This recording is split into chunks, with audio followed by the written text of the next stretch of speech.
இனிமே கண்ணை மூடிட்டு கடலை எண்ணெய் வாங்கலாம்.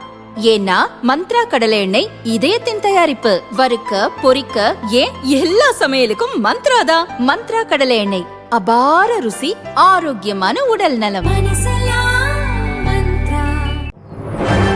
வணக்கம். செய்தி சுருக்கம். மலேசிய பயணம் முடிந்து நாடு திரும்பினார் மோடி. பிரதமர் மோடி 2 நாள் அரசுமுறை பயணமாக மலேசியாவுக்கு சென்றிருந்தார். அங்கு மலேசிய பிரதமர் அன்வர் இப்ராஹிமை சந்தித்து பேசினார். அப்போது 11 புரிந்துணர்வு ஒப்பந்தங்கள் கையெழுத்தாயின. இருதரப்பு பேச்சுக்கு பின் பயணத்தை வெற்றிகரமாக முடித்து இந்தியாவுக்கு திரும்பினார். பிரதமர் மோடியின் மலேசியா பயணம் இந்தியா மலேசியா இடையே உள்ள உறவுகளை மேலும் வலுப்படுத்தும் என மத்திய வெளியுறவுத்துறை அமைச்சக செய்தி தொடர்பாளர் ரந்தீர் ஜெய்ஸ்வால் கூறியுள்ளார். கரூர் சம்பவத்துக்கு காரணம் முன்னாள் அமைச்சர் நாகேந்திரன் குற்றச்சாட்டு. கடலூரில் இந்திய ஜனநாயக கட்சியின் 4வது மாநில மாநாடு கட்சித் தலைவர் பாரிவேந்தர் தலைமையில் நடந்தது. இதில் தமிழக பாரதிய ஜனதா தலைவர் நயினார் நாகேந்திரன் சிறப்பு அழைப்பாளராக பங்கேற்றார். அப்போது பேசிய நயினார் நாகேந்திரன், கரூரில் 41 பேர் பலியானதற்கு முன்னாள் அமைச்சர்தான் காரணம் என கூறினார். ஆனால் நீங்க கோட்டையில் இருக்கிறவர்கள் கொள்கை அடிப்படையில் வாழ்கிறார்களா? இல்லை. டாஸ்மாகை மூடுவோம் என்று சொன்னார்கள், மூடினார்களா? இல்லை. டாஸ்மாகை படிப்படியாக குறைப்போம் என்று சொன்னார்களே, செய்தார்களா? இல்லை. கரூரிலே ஒரு சம்பவம், 41 பேர் இறந்து போனார்கள். கரூரிலே 41 பேர். தமிழக வெற்றி கழகத்துடைய தலைவர் வருகிறார். 41 பேர் இறந்து போனதற்கு யார் காரணம்? கரூரில் உள்ள முன்னாள் அமைச்சர் காரணம். கரூரிலே ஒரு மரணம். எந்த சம்பவம் எடுத்தாலும் கரூரிலே நடைபெறுகிறது. அங்கே கல்குவாரி நடைபெற்றுக் கொண்டிருக்கிறது. கனிம வளங்கள் கொள்ளையடிக்கப்பட்டுக் கொண்டிருக்கிறது. மதிப்புக்குரிய முதலமைச்சர் ஸ்டாலின் அவருடைய மருமகன் பெண் நிறுவனத்தை நடத்தி வருகிறார். அந்த மீடியா ஊழியர் அடித்து தாக்கப்படுகிறார். நேற்று முன்தினம் அவர் பேரிலே எஃப்ஐஆர் போடப்படுகிறது. அதுவும் எங்கே நடைபெறுகிறது? கரூரிலே நடைபெறுகிறது. கல்குவாரி நடைபெறுவதும் கரூரிலே, பத்திரிகையாளர் தாக்கப்படுவதும் கரூரிலே, 41 பேர் மரணம், இறந்து போவதும் கரூரிலே. எவ்வளவு மோசமான ஆட்சி! யார் அடிபட்டார்களோ அவர்கள் மீதே எஃப்ஐஆர் வழக்கு பதிவு செய்யப்படும். அவ்வளவு மோசமான ஆட்சி இன்னைக்கு தமிழகத்தில் நடைபெற்று வந்து கொண்டிருக்கிறார். குரூப் 2 தேர்வை ரத்து செய்து இளைஞர்களின் கனவை சிதைப்பதா? அண்ணாமலை விஜய் கண்டனம். தமிழகத்தில் இன்று நடக்கவிருந்த டிஎன்பிஎஸ்சி குரூப் 2 2A தேர்வுகள் ரத்து செய்யப்பட்டன. இதற்கு தமிழக பாஜக முன்னாள் தலைவர் அண்ணாமலை கண்டனம் தெரிவித்துள்ளார். அவரது அறிக்கை: டிஎன்பிஎஸ்சி குரூப் 2 குரூப் 2A தேர்வுகள் தேர்வு மையங்கள் அமைப்பதில் திமுக அரசு செய்த குளறுபடியால் ரத்து செய்யப்பட்டிருப்பது வன்மையாக கண்டிக்கத்தக்கது. அரசு தேர்வுகளுக்கான அடிப்படை ஏற்பாடுகளை கூட செய்ய முடியாத கையாலாகாத நிலையில் திமுக அரசு செயல்பட்டு வருகிறது. அரசு பணிகளுக்காக பல ஆண்டு காலம் கடுமையாக தங்கள் உழைப்பை கொடுத்து தேர்வு மையங்களுக்கு சென்ற இளைஞர்களின் கனவு பறிக்கப்பட்டுள்ளது. இத்தனை ஆண்டு காலம் இல்லாத இந்த குளறுபடி லஞ்சம் வாங்கிக் கொண்டு அரசு பணி வழங்கும் வரலாறு கொண்ட திமுக அமைச்சர்களால் நடத்தப்பட்டதா என்ற சந்தேகம் வலுவாக எழுகிறது. லஞ்சம் ஊழல் நிறைந்த நிர்வாக திறனற்ற கையாலாகாத அரசை நடத்தி கொண்டிருக்கும் முதல்வர் ஸ்டாலின் தமிழக இளைஞர்களிடம் மன்னிப்பு கேட்க வேண்டும் என அண்ணாமலை கூறியுள்ளார். இதேபோல் தவிக தலைவர் விஜயும் கண்டனம் தெரிவித்துள்ளார். அவர் வெளியிட்ட அறிக்கையில் கூறியிருப்பதாவது: அரசு பணி என்கிற கனவோடு டிஎன்பிஎஸ்சி குரூப் 2 2A முதன்மை தேர்வை எழுதவிருந்த பல்லாயிரக்கணக்கான இளைஞர்களின் நம்பிக்கையை சிதைத்த வெற்றி விளம்பர மாடல் திமுக அரசுக்கு எனது கடும் கண்டனங்கள். எதிர்காலம் குறித்து கனவுகளோடு இருந்த இளைஞர்களுக்கு இப்படிப்பட்ட பாதிப்பை உருவாக்கிய வெற்றி விளம்பர மாடல் திமுக அரசு யாருக்காக இயங்குகிறது?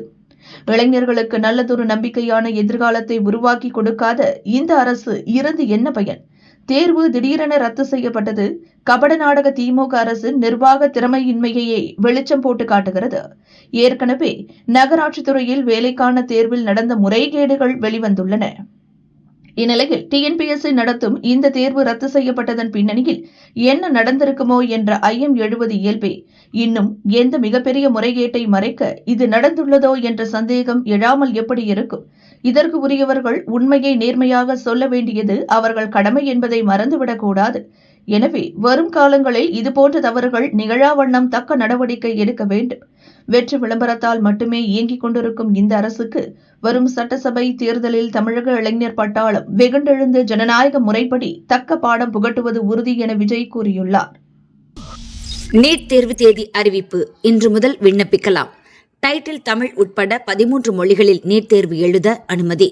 நாடு முழுவதும் அரசு மற்றும் தனியார் மருத்துவக் கல்லூரிகளில் உள்ள MBBS, BDS முதலான மருத்துவ படிப்புகளுக்கும் மருத்துவம் சார்ந்த படிப்புகளுக்கும் நீட் தேர்வு மூலம் மாணவர் சேர்க்கை நடத்தப்படுகிறது. இந்த ஆண்டு நீட் தேர்வு மே 3ஆம் தேதி பிற்பகல் 2 மணி முதல் 5 மணி வரை நடைபெறும் என தேசிய தேர்வு முகமை அறிவித்துள்ளது.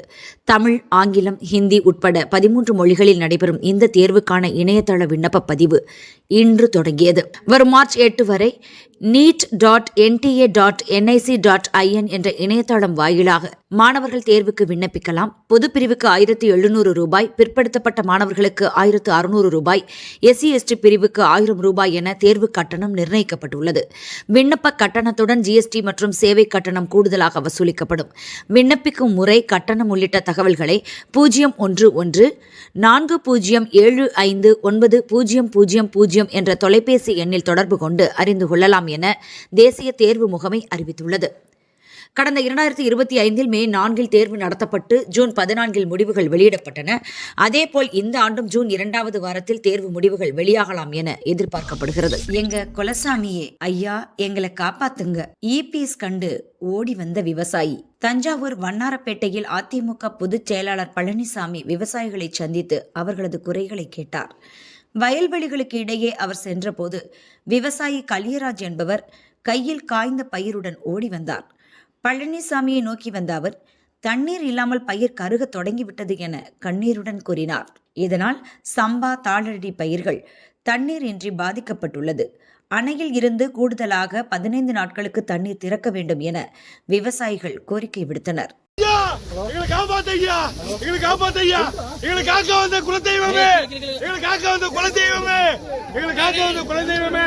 ஐயா, எங்க பைத்தெல்லாம் பாருங்க. எங்க பொண்டாட்டி புள்ள ஐயா,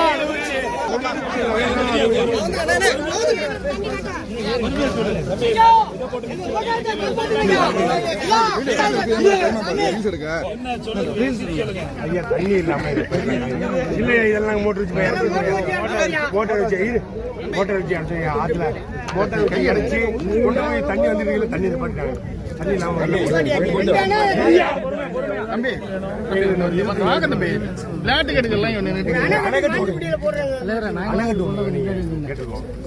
அதை உங்க வாயால சொன்னீங்கன்னா எங்களுக்கு நல்ல வழியும். மேட்டூர் அடைச்சி எத்தனை வாட்டி அண்ணன் திறந்திருக்காங்க. திரும்ப திறந்தாதான் விவசாயி வாழணும்னா விவசாயி ஆளணும். வங்கதேச இந்துக்கள் ஒன்றுபட்டால் உதவ தயார். RSS தலைவர் மோகன் பகவத் உறுதி. RSS அமைப்பின் 100ஆண்டு விழா கொண்டாட்டத்தின் ஒரு பகுதியாக மும்பையில் நடந்த நிகழ்ச்சியில் அதன் தலைவர் மோகன் பகவத் உரையாற்றினார். நம் நாடு வலிமை வாய்ந்தது. 2047 இந்தியா என்னும் வலிமையானதாக இருக்கும். இது 1947 அல்ல. நாம் எவ்வளவோ முன்னேறிவிட்டோம், வலிமை அடைந்து விட்டோம். எனவே 2047 இந்தியா பிரிவினைக்கு உள்ளாகுமா என்ற அச்சம் தேவையில்லை. மாறாக அகண்ட பாரதமாக, வலிமையான வளர்ச்சியடைந்த பாரதமாக உருவெடுக்கும் என நம்புவோம். அதை நோக்கி பயணிப்போம். RSS இயக்கத்தின் தலைவராக ஒரு குறிப்பிட்ட ஜாதியைச் சேர்ந்தவர் வரலாம், ஒரு குறிப்பிட்ட ஜாதியைச் சேர்ந்தவர் வர முடியாது என்றெல்லாம் கிடையாது. இயக்கத்திற்காக யார் பணியாற்றுகிறாரோ அவருக்கு இயக்கம் வாய்ப்பளிக்கும். தகுதி, உழைப்பு, நேரம் இருப்பவர்களுக்கு அந்த பொறுப்பு தானாக வந்து சேரும். மொத்தத்தில் RSS இயக்கத்தை வழி நடத்துபவர் கட்டாயம் ஹிந்துவாகத்தான் இருப்பார். அவர் எந்த ஜாதியைச் சேர்ந்தவர் என்ற பேச்சுக்கே இடமில்லை. நாம் எந்த மொழியையும் வெறுப்பது கிடையாது. எல்லா மொழிகளையும் நேசிக்கிறோம். ஆங்கிலம் நம் நாட்டின் மொழி அல்ல. எனவே எல்லா இடத்திலும் ஆங்கிலத்தை பயன்படுத்த வேண்டிய அவசியம் கிடையாது. ஆனால் வெளிநாடுகளில் உரையாற்றவோ, ஹிந்தி மொழி தெரியாதவர்கள் மத்தியில் உரையாற்றவோ நமக்கு ஆங்கிலம் தேவைப்படுகிறது. எனவே ஆங்கிலத்தை கற்போம். ஆனால் கூடுமானவரை அவரவர் தாய்மொழியிலோ அல்லது ஹிந்தியிலோ உரையாற்றுவோம். வங்கதேசத்தில் தற்போதைய நிலை பற்றி நாம் அனைவரும் அறிந்ததே. அங்கு 1.25 கோடி இந்துக்கள் வசிக்கின்றனர். அவர்கள் தங்களுக்காக போராட தயாராகிவிட்டனர். அவர்கள் அங்கிருந்து ஓடாமல் தங்கள் இடத்திலேயே இருந்து போராட முடிவெடுத்திருப்பது நல்ல விஷயம். அதே சமயம் போராட துணிந்துவிட்டால் ஒற்றுமையாக இருப்பது அவசியம். எனவே அவர்கள் ஒன்றுபட வேண்டும். அப்படி ஒன்றுபட்டால் அங்குள்ள அரசியல் காரணிகளை தங்களுக்குள் நலன், பாதுகாப்புக்கு பயன்படுத்தலாம். அவர்கள் அப்படிப்பட்ட முடிவெடுத்தால் நாம் இங்கிருந்தபடியே என்ன உதவி செய்ய முடியுமோ அதை செய்வோம். உலகெங்கும் உள்ள இந்துக்கள் அவர்களால் என்ன செய்ய முடியுமோ அதை நிச்சயம் செய்வர். அந்த உறுதியை நான் அளிக்கிறேன் என மோகன் பகவத் பேசினார். வானில் வட்டமடித்த விமானம் திடீரென வயலில் விழுந்ததால் பகீர் 3 துண்டாக உடைந்தது. கர்நாடகாவில் பரபரப்பு. கர்நாடக மாநிலம் குல்பர்காவிலிருந்து பெல்காம் நகருக்கு ரெட்பேட் ஏவியேஷன் என்ற தனியார் பயிற்சி விமானம் பறந்து கொண்டிருந்தது. அதில் விமானி மற்றும் பயிற்சி விமானி ஆகிய இருவர் பயணித்தனர். விஜயபுரா மாவட்டத்தில் உள்ள பாபாலேஸ்வர் பகுதியில் பறந்து கொண்டிருந்த போது விமானத்தின் இன்ஜினில் திடீர் பழுது ஏற்பட்டது. இதனால் விமானம் திடீரென கட்டுப்பாட்டை இழந்தது. விமானத்தை கட்டுப்பாட்டுக்கு கொண்டுவர விமானி தீவிர முயற்சி செய்தார். வானிலேயே சிறிது நேரம் வட்டமடித்தார். ஆனாலும் அவரது முயற்சி பலனளிக்காமல் விமானம் அங்குள்ள வயல்வெளியில் பயங்கர சத்தத்துடன் விழுந்து நொறுங்கியது. இதில் விமானம் 3 பாகங்களாக உடைந்து சிதறியது. வயல்வெளியில் விமானம் விழுந்த சத்தம் கேட்டு உள்ளூர் மக்கள் ஓடிச் சென்றனர். போலீசாரும் விரைந்தனர். விமானத்திற்குள் படுகாயங்களுடன் சிக்கி தவித்த விமானி மற்றும் பயிற்சி விமானியை உள்ளூர் மக்கள் உதவியுடன் போலீசார் பத்திரமாக மீட்டு மருத்துவமனையில் கொண்டு போய் சேர்த்தனர். அங்கு அவர்களுக்கு தீவிர சிகிச்சை அளிக்கப்பட்டு வருகிறது. விபத்து நடந்த இடத்தில் ஆங்காங்கே சிதறி கிடந்த விமானத்தின் உடைந்த பாகங்களை மீட்டு போலீசார் தொடர்ந்து விசாரணை நடத்தி வருகின்றனர். காணாமல் போன 20 சவரன் கண்முன் கட்டி பிடித்து கதறி அழுத தாய் மகள்.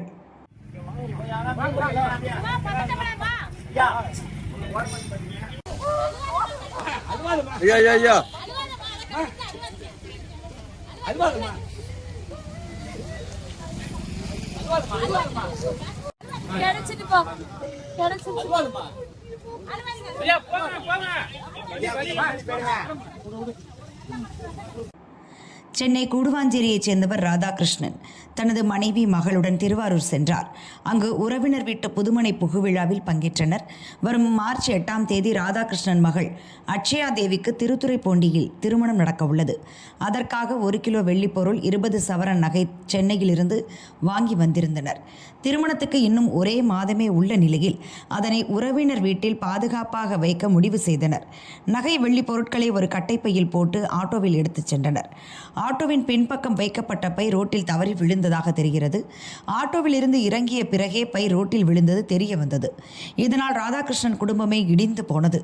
மகள் திருமணத்துக்காக சிறுக சிறுக சேர்த்து வைத்த நகை காணாமல் போனதால் துடித்து போனார்கள். திருவாரூர் போலீசில் புகார் அளித்தனர்.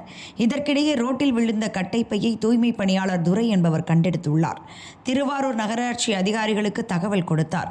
அவர்கள் போலீசுக்கு தெரிவித்தனர். இதையடுத்து ராதாகிருஷ்ணன் குடும்பத்தினர் ஸ்டேஷனுக்கு அழைக்கப்பட்டனர். காணாமல் போன ஒரு சில மணி நேரத்தில் நகை மீட்கப்பட்டு அவர்களிடம் ஒப்படைக்கப்பட்டது. அதனை பறிகொடுத்த ஏக்கத்தில் இருந்த ராதாகிருஷ்ணன் மனைவியும் மகளும் கட்டிப்பிடித்து கதறி அழுதனர்.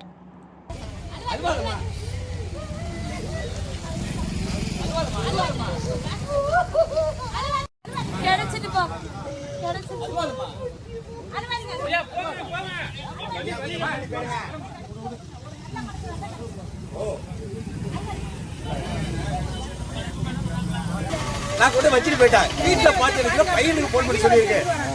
ஐயோ இல்ல பவுலா இருக்குப்பா அப்படின்னு. இப்ப எனக்கு வந்து பௌத்தமலத்துல வேலை பார்த்துட்டு இருக்கேன். என் பையன் போன் பண்ணி சொல்றான், அப்பா ஃபர்ஸ்ட் ஸ்டேஷன்ல ஒப்பாடி அப்படின்னா இதோ போறேன் அப்படின்ட்டு ஓடியாதான். அதுக்குள்ள வர ஐயா வேலை பாக்குறீங்க? நான் நகராட்சிலையா தூய்மை பணியாளர். நகராட்சியில தூய்மை பணியாளர். பாத்து இது போன் பண்ணி பையன் சொல்ல வச்சு பையன் ஒப்பாடி பேசல. பையன் நானே சொல்லி அதுவும் பாப்பா வா எல்லாத்தையும் எடுத்துக்கோ. எங்களால முடிஞ்ச அளவுக்கு நாங்க செஞ்சோம். ஆர்டர் பண்ணோம். இது ஆனா பெரிய உதவி தான் இது.